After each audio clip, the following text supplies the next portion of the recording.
So will you say STEM education is the way forward? Okay. The world is becoming very technologically advanced. Like everything, you know, when we say tech, it used to be computers, engineering, and whatnot. But these days, technology is ingrained into all our life. So STEM, first of all, let's not mistake it, is not just technology. STEM is science, technology, engineering, mathematics. But somehow all this still come around to technology as a thing. Do you understand? Yes. So if our future is being built on and off technology, yes, it makes sense that STEM is going to be the mainstay of our life. Yeah, sure. So I would like to add art to it, because you know the funny thing is, every STEM education is more like it, because you discover that there are so many things that people can actually build around what they do. They can integrate technology into it, like you can integrate technology into art. We have design architects, for example. True. All of these things actually form a way of moving around technology. So if I were to say it, I'll be like, okay, STEM education is the way forward. STEM education is the way forward. We will still be discussing some other issues around technology becoming the crude oil in Nigeria. Please stay with us as we go on this quick break.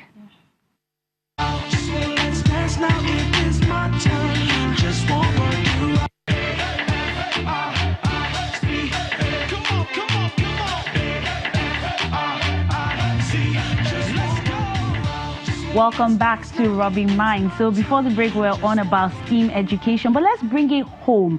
Like in Nigeria, what are some things that we're using technology to actually create to address local problems and really bring about indigenous solutions? So, I mean, the girls going to represent us, that's a clear example, but I'm sure there are other examples, especially within the youth, being International Youth Day.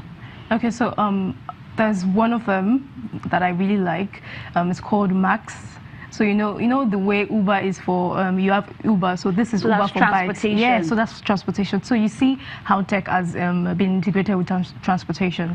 Another one, I'm not really sure, but it has to do with animation. So there's this organization that is in charge of creating animations, but more in line of for the girls. And so that is another way that tech has been used to help the entertainment sector. So So tech can be used in transport, it can be used in entertainment, everything. Basically everything. Hardware. So I knew a young man once that built drones. Like, if you know drones now, flying airplanes, just mini flying airplanes, from locally sourced materials. Like he built everything completely from scratch. Like when you go around Nigeria, there are a lot of these people, to be fair, a lot of them don't get exposure, they don't get resources and everything. So there is somebody that works with renewable energy.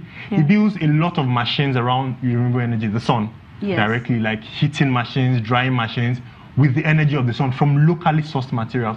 So there is a whole lot of stuff, from health, transportation, like she mentioned, to everything. So would you say that we should focus more on developing indigenous solutions, or more of, copy and paste and then adapt? So something is working in the West, we adapt it here, or we actually just say, no, what are the issues and how can we respond? Coming in here, I saw a car outside that was, this kind of cars that are low and at the ground level. And it just, I ranted for a bit, but it reminded me that our environment here is very different. And we need to adapt technology to a lot of things, which means we need homegrown technology. So as much as I'll say, yes, sure, homegrown or not, it's copied from somewhere, do you understand? But this modification to suit our everyday needs is very, very important. So last year, figures said Nigeria imported 886 billion naira worth of software and hardware.